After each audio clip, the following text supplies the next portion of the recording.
Karena belum tentu nih Mbak, vaksin yang kemarin aku disuntik itu efektif untuk melindungi strain yang lain. Belum tentu, bahkan belum tentu PCR yang kita punya, yang kita cek, itu bisa deteksi strain itu. Ada misalnya angkanya 2, ya berarti dari 1 ke 2 orang. Angkanya 3, dari 1 ke 3 orang. Dari 3 ini masing-masing 3 lagi.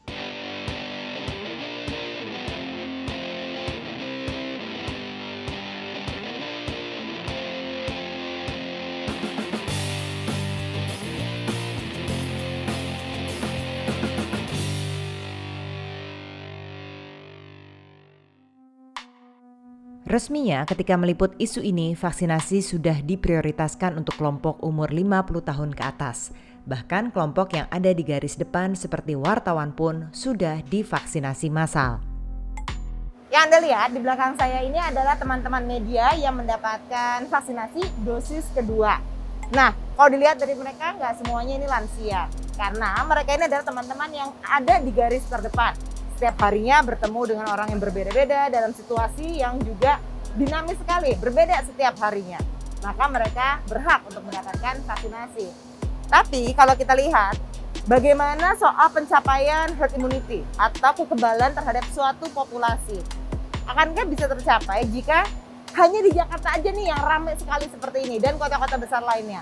Tapi bagaimana dengan Indonesia bagian timur? Jika tidak serentak dilakukannya proses vaksinasi ini, akankah kita bisa mencapai herd immunity tersebut? Kita semua saat ini sudah paham nama-nama vaksin yang beredar. Kalian pun sudah ramai membahas tingkat efikasi atau kemanjuran dari vaksin. Tapi sebenarnya apakah penting untuk mengetahui tingkat kemanjuran dari vaksin? Pentingnya apa sih untuk kita semua nih, orang awam, untuk mengetahui efikasi itu? Dan pertama, efikasi itu sebenarnya apa dan pentingnya apa buat kita? Dari sisi epidemiologi, efikasi itu atau efektivitas yang di dunia nyata itu sebenarnya ada 3. Jadi kalau bicara efikasi dalam mencegah orang itu terinfeksi, yang namanya efikasi ya proteksi lah. Kemudian efikasi dalam dia mencegah penularan.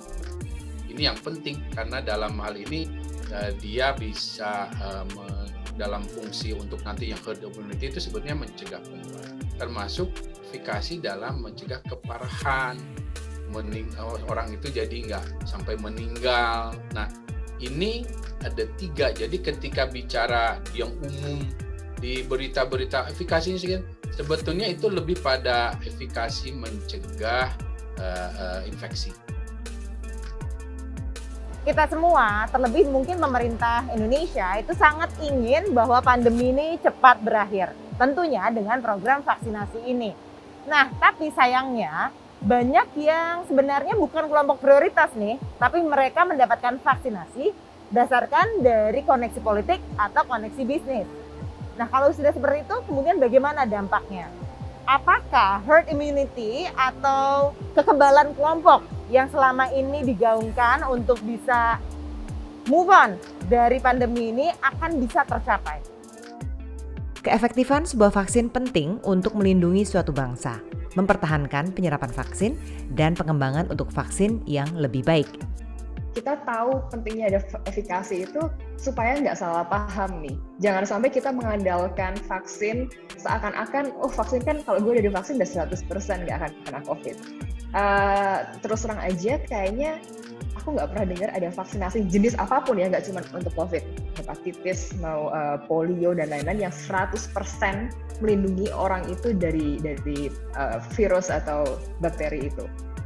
Di Indonesia, seluruh vaksin harus dites terlebih dahulu di Badan Pengembangan Obat dan Makanan sebelum dirilis ke masyarakat. Termasuk vaksin Nusantara yang dibuat oleh mantan Menteri Kesehatan yang di-reshuffle di tengah pandemi COVID-19, Terawan Agus Putranto.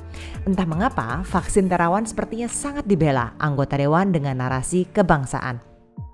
Suatu produk yang belum terjamin aspek keamanannya. Jadi di awal itu harus ada preklinik.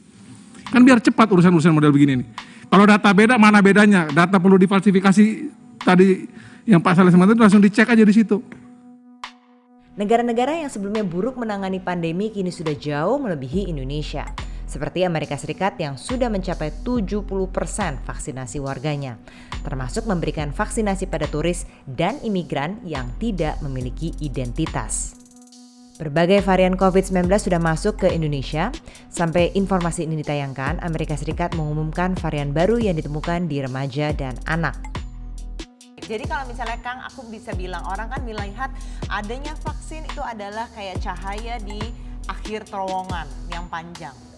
Kang Diki ngelihatnya benar nggak seperti itu? Apakah kita memang sudah melihat cahaya di akhir terowongan ini? Waktu pertama keluar vaksin di menjelang akhir tahun lalu, ya. Tapi sekarang lorongnya jauh, cahayanya agak mundur jauh. Gitu. Kenapa? Ada beberapa faktor. Artinya potensi tercapainya herd immunity-nya itu agak makin mundur, gitu, jauh. Gitu. Karena pertama, bahwa kita tahu ada yang disebut dengan vaksin hesitansi atau keraguan-raguan, malah menyanggah atau menolak vaksin. Ini musuh dunia saat sudah dimasukkan dalam kategori ancaman kesehatan global. Jadi orang yang nggak percaya vaksin dan lain sebagainya. Satu, ini banyak, termasuk yang ragu-ragu. Kedua, bahwa adanya varian baru yang bisa menurunkan efikasi vaksin tadi. Varian bahaya yang terakhir masuk ke Indonesia adalah dari India setelah belasan warga negaranya berhasil masuk ke Indonesia tanpa karantina. Indonesia tergolong baru menerapkan karantina bagi yang masuk dari luar negeri. Khusus dari India harus dikarantina 2 minggu.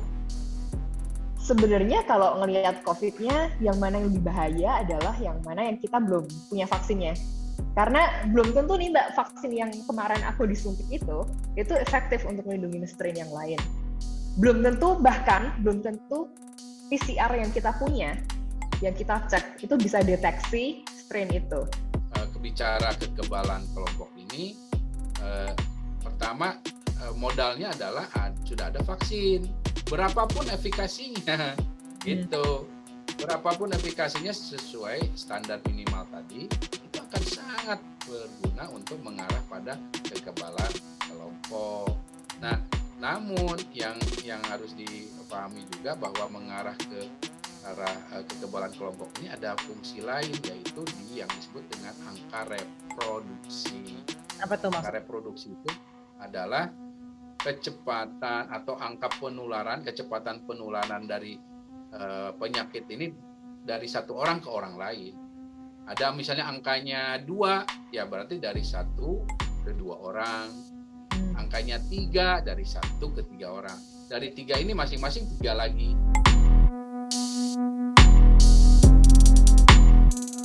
Optimis nggak akan kena COVID lagi.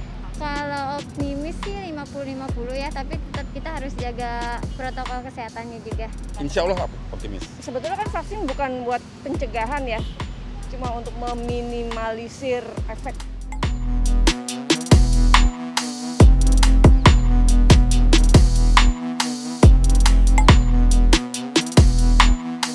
Dengan bertambahnya varian baru COVID-19 ini, apakah vaksin yang kita miliki sekarang itu akan mampu untuk menangkal? Dan selain juga dari jumlahnya, apakah akan mencukupi?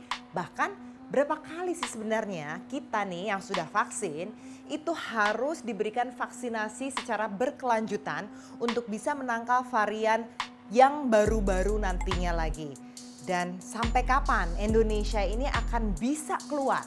Benar-benar bisa keluar dari pandemi COVID-19 ini.